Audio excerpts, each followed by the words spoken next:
My name is David Rome. I'm a senior fellow here at the Garrison Institute, and I have the honor of sitting today with Gina Sharpe and Cheri Maples, who are part of the teaching team for a program called People Who Care for People, Tools for Resiliency.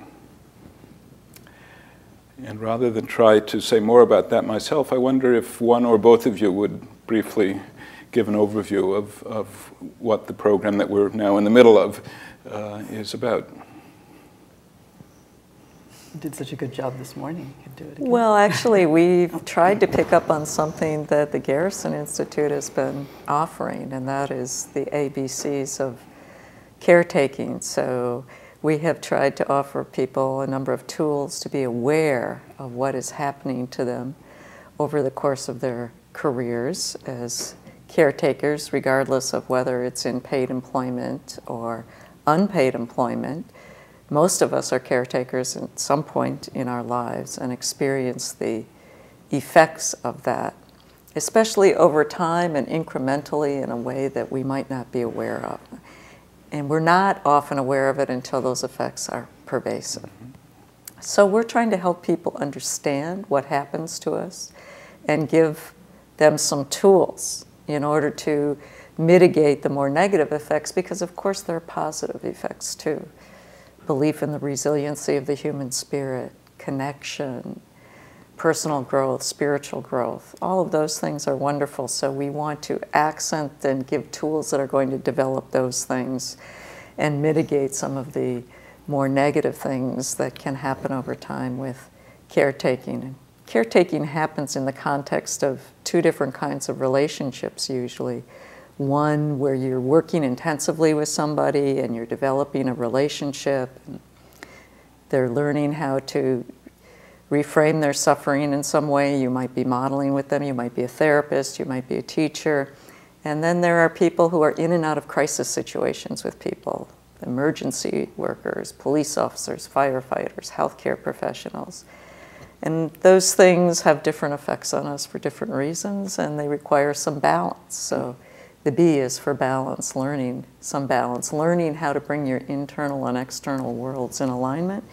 And then the C is for connection. How do you build community in these situations? Because organizations that face this can begin to feel the organizational costs as well as the personal costs, so the organization can begin to vibrate in some unhealthy ways too. So those are the things we're focusing on this weekend.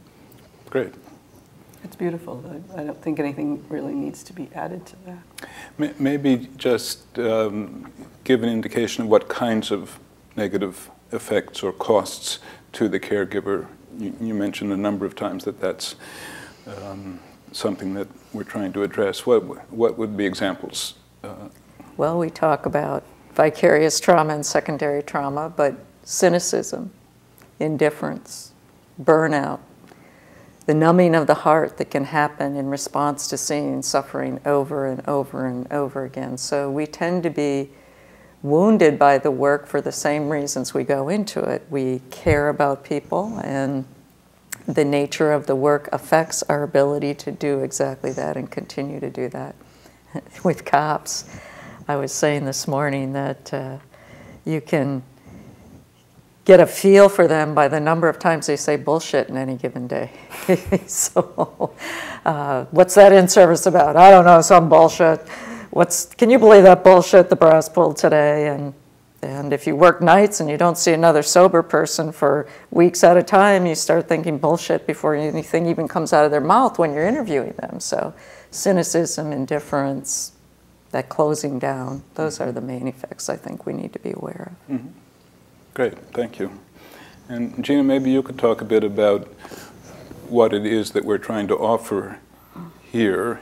And this is a contemplative center, the Garrison Institute, and this program is not only contemplative practices, but that's a very important piece of it. Why might something like contemplative practice be a way of addressing these kinds of issues? So Cheri said, what we're looking at as tools for resiliency is the ABCs of the tools the tools, and that's awareness, balance, and connection. And what makes that package, that all three of those so helpful and supportive, is that they leave out no part of the human being. So the awareness addresses itself to our internal, first to our internal life. So much of the time when we are faced with the kinds of situations that Cheri was talking about, or the kinds of effects that Cheri was talking about, what we do is we armor ourselves. Because our vulnerability is painful. And so what we do is we armor ourselves against our own vulnerability. And in that way, we begin to lose a large part of what makes us human, what makes us valuable as human beings. And because when we cut ourselves off from that vulnerability, we begin to exhibit those signs of cynicism and all of the ways, and we start to relate to the world in a way that's insensitive and that doesn't serve either those we are dealing with or ourselves. So the awareness brings us back, brings that whole part of us back into focus.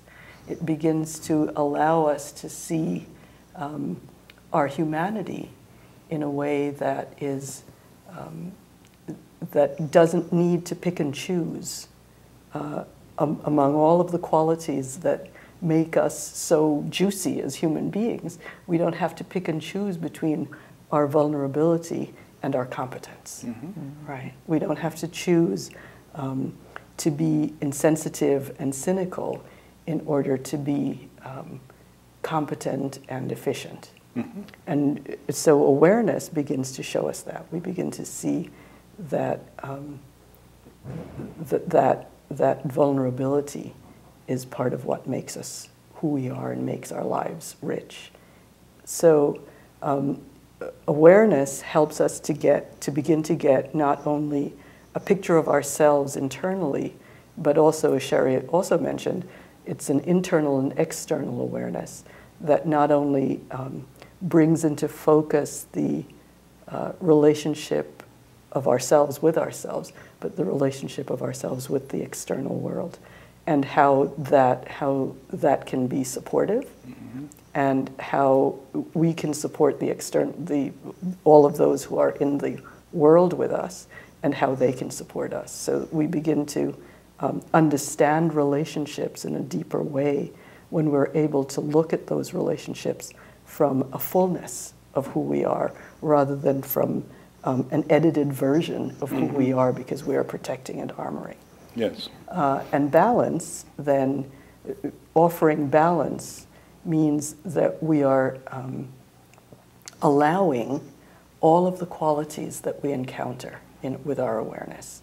We're allowing the agitation, we're allowing the joy, we're allowing the sorrow, we're allowing the depression, we're allowing the happiness, we're allowing all those parts of us and bringing them into some balance so that none of those qualities is taking over and becoming who we are to the exclusion of all of the other qualities. And as we are able to do that and let that in, then we are bringing balance in such a way that the positive qualities that Cheri was mentioning start to become the main feature. And it's not that we're denying, suppressing, avoiding what is difficult in us, but we're bringing it into balance with what is joyful and happy and wholesome. And then connection, we're not disconnected by being aware and balanced, then we are able to connect in a way that is useful. We're not disconnected, because if we disconnect from certain parts of ourselves, then our tendency is also to disconnect in the external world from those parts of others, because it becomes unbearable to see. So that awareness and that balance allows the connection to start to emerge and to happen in a beautiful, wholesome way. Great, thank you. And so what's the role of meditation in all this? I mean, imagine you're addressing somebody who has no familiarity with mindfulness practice or meditation. What's the technology? How does it work? What makes it work? So the technology of meditation is really, it's a way of helping us to train the mind to do the things we were just talking about. So we have certain habits, certain conditionings that have become habits, certain ways of relating to the world that do exclude so much of who we are. And the technology of meditation is really quite simple. It's collecting our attention and bringing it to bear on one place in the beginning.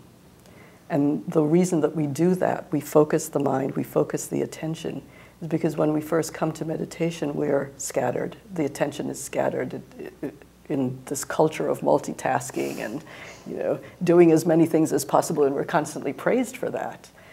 We've trained the mind in so many ways to be scattered. And so if you look at it, it's like light and laser, right?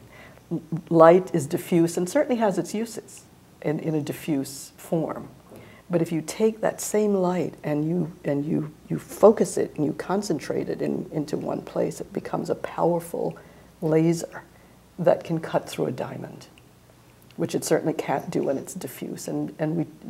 I see the mind in the same kind of way, that we gather all of the energy of the mind and we place it.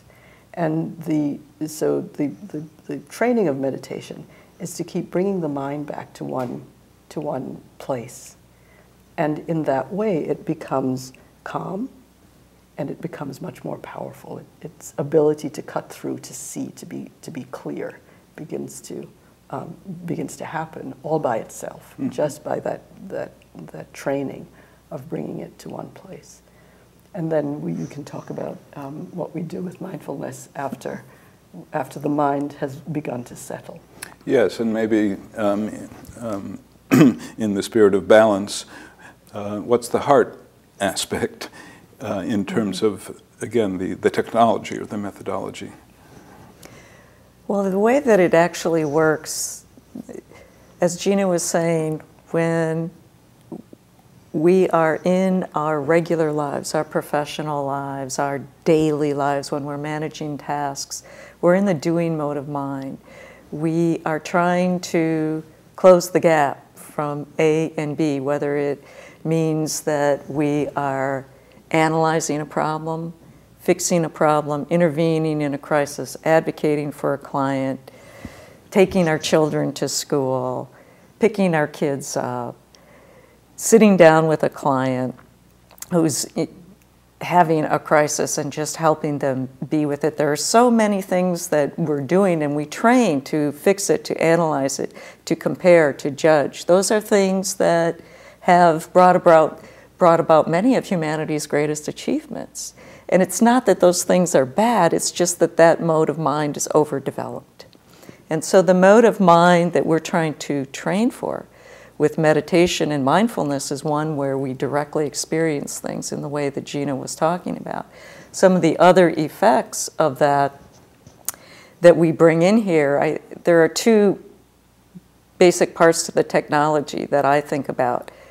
One is tools of reflection, and the other is tools of presence, of just being able to hold and be present to whatever is in this moment. So we offer some tools for reflection that are out there, whether we talk about psychotherapy, we talk about tools that can help us understand our past, our causes and conditions, the things that we were raised to do, and then we talk about presence. How do you just be? How do you develop that being mode of mind? How do you begin to pay attention to what seeds you're watering in your mind with your actions and your thoughts? Not judge them, but how do you notice the patterns of the mind? And then you begin to notice what's harmful or healthy about those patterns. With people at this particular retreat, what we're trying to help them understand is that many times we start to give up the activities that are most meaningful to us. Mm-hmm. We stop watering the seeds of joy. We stop doing the things that, stop gardening, stop camping, stop cooking, stop reading novels, stop doing all of these things in the interests of our professional and personal lives in order just to manage them. And there's so much joy out there that's just available to us if we can just be where we are in the non-fragmented way that Gina was talking about. If we can just enjoy and be totally absorbed in the sake of an activity for the sake of an activity. And when we start to understand these things, when we start to understand the nature of how the mind works, what happens is our heart begins to open. All that armoring and closing and constricting is no longer necessary. We just begin to open to life's experiences and make friends with whatever happens, regardless of our internal or external circumstances, regardless of whether they would be judged as favorable or adverse in some way. It just is what it is, and all things are workable on the path. So that's the kind of thing that we're training for and focusing with. Of course, there are all kinds of assessment tools and things that we use as part of this that we can help people understand what's happening to them. So often, people don't believe they have it. They see such incredible suffering that they don't believe that they're suffering in response to the suffering that they see. Or they don't think they have the right to suffer because there's such intense suffering out there, so much to do. So we're not even aware of our own experience. And what's so ironic is caregivers is that we value people being in touch with their emotions and with their feelings and with their passion. That's what we're helping people to do. Mm-hmm. And yet we tend to divide ourselves off in a strange way from those things. And as you dissolve that division, does that then also affect the people that you're working with, clients or patients or prisoners or whoever it might be? Oh, definitely. I will never forget coming home from my very first retreat, which was in 1991 with Thich Nhat Hanh. I was a cop at the time. I was a street cop working nights. And I could not understand why everybody had gotten kinder in my absence. I really could not, even people I was arresting, they seemed so much nicer and calmer. And so it was such an incredible lesson for me in terms of how energy follows thought and the energy that I was giving out. So it wasn't really my absence as much as it was being able to bring my presence in a different way to an interaction. The other thing that I really noticed over time is my relationship with my coworkers. Yes. Got so much better because when we are traumatized in some of the ways we're talking about, and that indifference and that cynicism begins to develop, we get into these dramas with our coworkers and our bosses in a way that can just be very destructive to the organization. Or we start to develop this sense of victimization from our jobs, and then with that comes a sense of entitlement, which also gets carried into the organization. So we also, I think, with that kind of inner integrity, learn about humility. For me, as a police officer, it really meant being very humble about how I used my authority and understanding the privilege of that authority, the privilege that had been granted to me, and paying much more attention to the ways that public safety was provided from both a policy perspective as well as a personal perspective in terms of how I interacted with people. And public safety is all about connection, creating connection. Yes. So I'm fascinated by the fact that you both are lawyers or have backgrounds in the law. And if we had more time, I would ask each of you to tell more of your life story, how You put together law and caring and meditation, which is, at first glance, it seems like a kind of an odd... Oxymoronic. Yes, yeah. But let me, and maybe you can get to it in this way. Cheri, we're just talking about the policy aspects of it. In the aftermath of the terrible shooting in Tucson, Arizona, President Obama and others, but especially the president, has called for civility, greater civility, based on an understanding that we all are interdependent and that that is more fundamental or more important than the differences that we have. Lawyers, as a layperson, and Gina, you were already correcting my view of this before, but I think of lawyers as adversarial, as in a way the epitome of the adversarial spirit. And so much of what goes on in our society is very adversarial. And certainly part of our sense of mission at the Garrison Institute is how can things happen in a less adversarial way.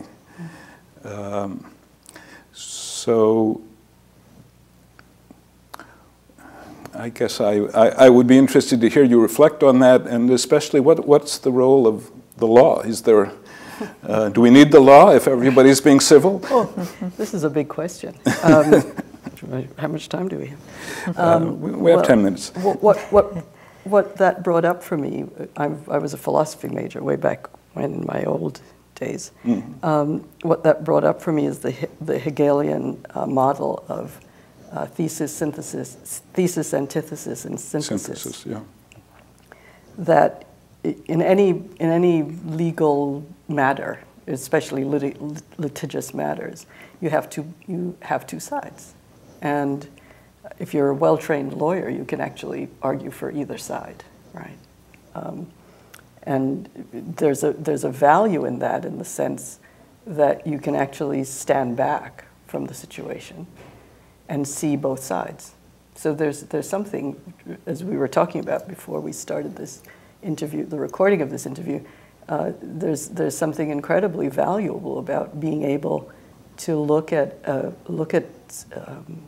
situation and actually understand both sides or all sides, because there may not be a polarity, there may be, or a duality, there may be several interests and several parts of the situation.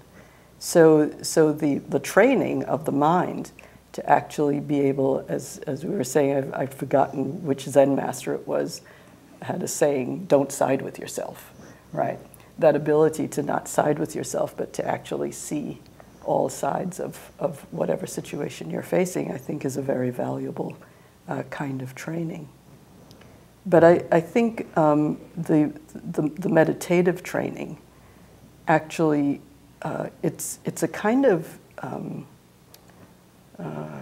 it's a process out of which the civility can emerge. It's a process out of which all of these attitudes of mind emerge, rather than deciding that a particular stance is valuable and therefore that's who I'm going to be now, or that's what I'm going to be. It's difficult to do that.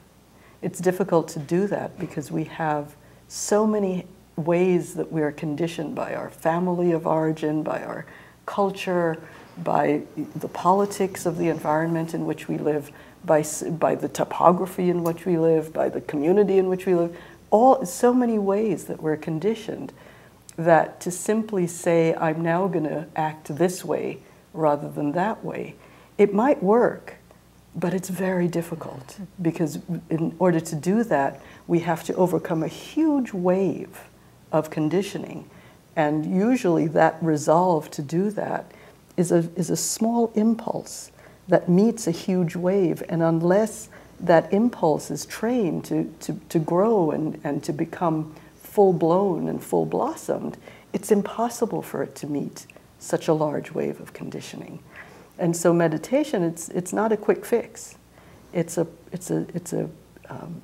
gradual process in which the truth begins to get clearer and clearer and clearer. Interdependence, we can talk about it as a concept, and it seems like it's a pretty nice concept, but can we really feel it? Do we really understand it? If we see it simply as a conceptual idea, the conditioning that we have to not see it will always overtake it. But if our practice and our training of the mind begins to eat away or erode the conceptual idea through direct experience, then it becomes something that it gets to be cellular rather than just an idea in the mind that seems like a good idea. So yes, civility is a great idea. Yes, being gentle with each other in the way we speak to each other it's a wonderful idea. But can we maintain it? Can we actually practice it if we don't have a direct experience, a direct, clear understanding of the difference between, as Cheri was so beautifully giving us examples of coming out of her retreat and thinking, oh, everybody seems so much nicer, everybody seems so much more civil. Not because everybody else was more civil, but because her habit of mind was beginning to change and her attitude was beginning to change. So it has to come from a kind of groundswell from our cells rather than some idea that's imposed on us from outside as a good idea. Mm. And I would add, I think one of the people who are committed to constancy are the ones who seem to be able to do the best. Not achievement or improving, but just constancy, because... And say more what you mean by constancy. I mean, doing a little bit every day. Mm-hmm. I've become convinced that meditation is like exercise. The best form is that which you will actually do. And in terms of, I know for myself, this adversarial thing, having been trained as a cop to take charge, having been the oldest child in my family, having been trained in the adversarial process, ooh, I could be a good boss. I was very good at telling people what to do and how to set it up, and those were all skills that worked well in some areas but didn't work very well in interpersonal relationships and in families and in intimacy and in building teamwork. And as I was saying this morning, if you're going to be ambitious and competitive, you have to secretly hope people do worse than you do. And that's pretty hard to stand for other people's greatness then, or really build teams. But there is an ethical way to do this work.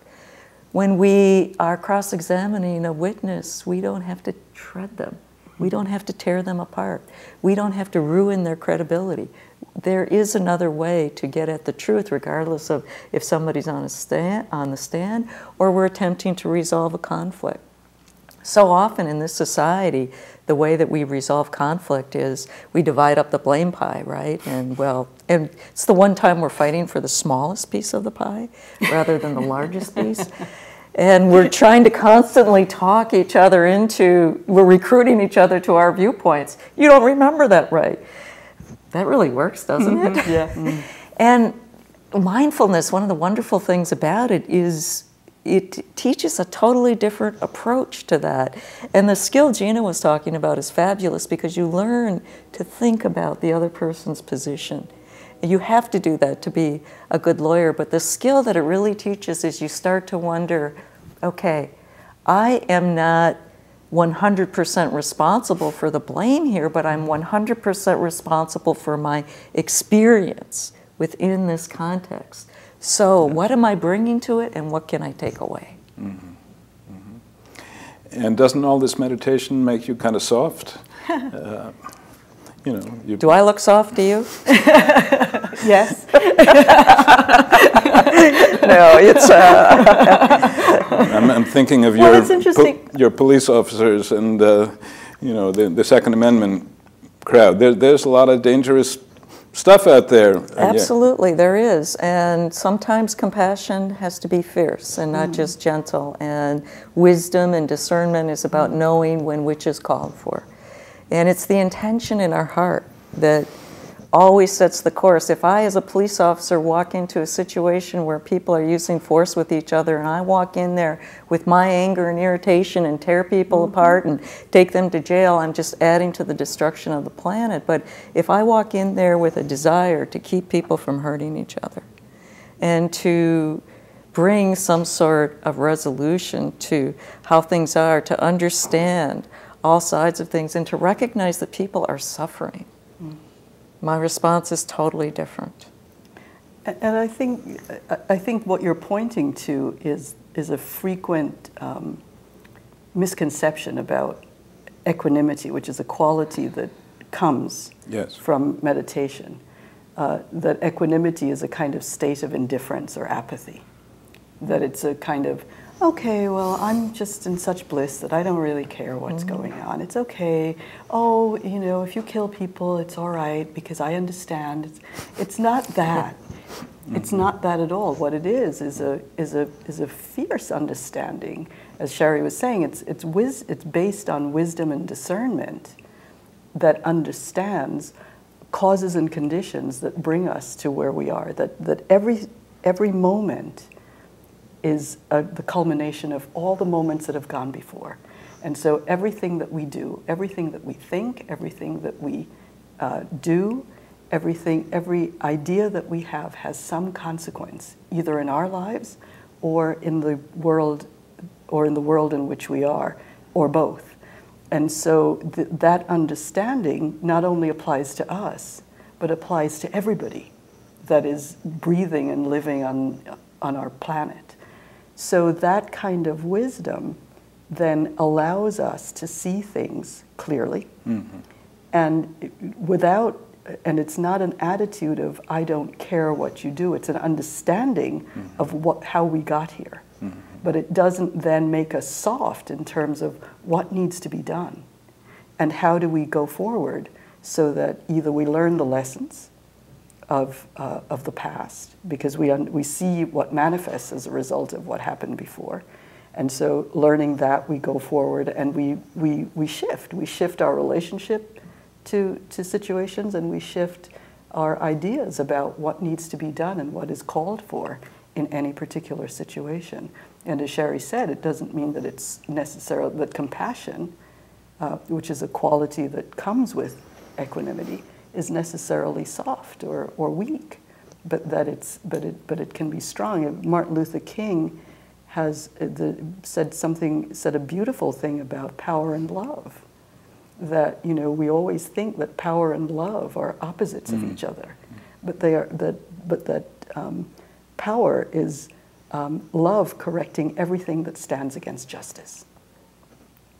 Right?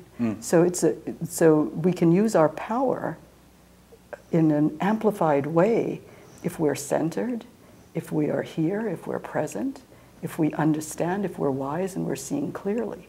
If we're confused and we're shutting off parts of ourselves and parts of other people, then we're not seeing clearly, and the wisdom is not present. And so, of course, we get very misdirected in how we respond to whatever situation we're presented with. Let me see if I can give a personal example of relationship, and maybe we can end there. So we're in a relationship with somebody who's acting very unconsciously and in ways that aren't good for them.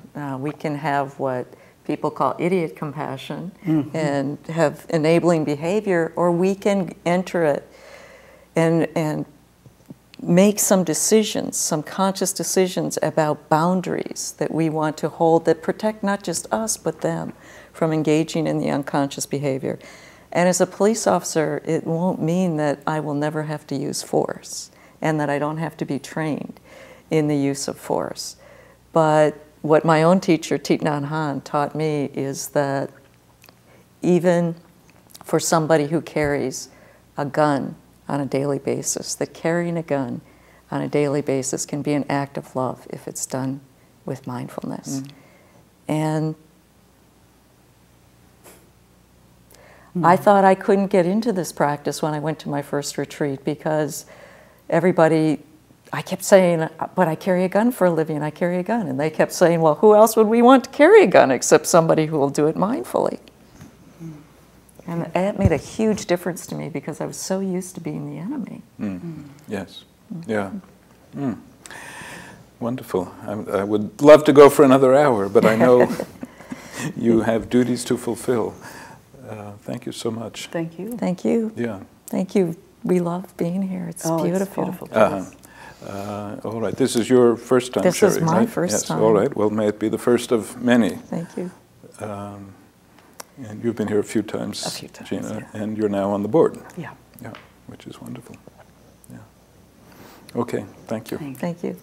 Thank you. Thank you. Thank you.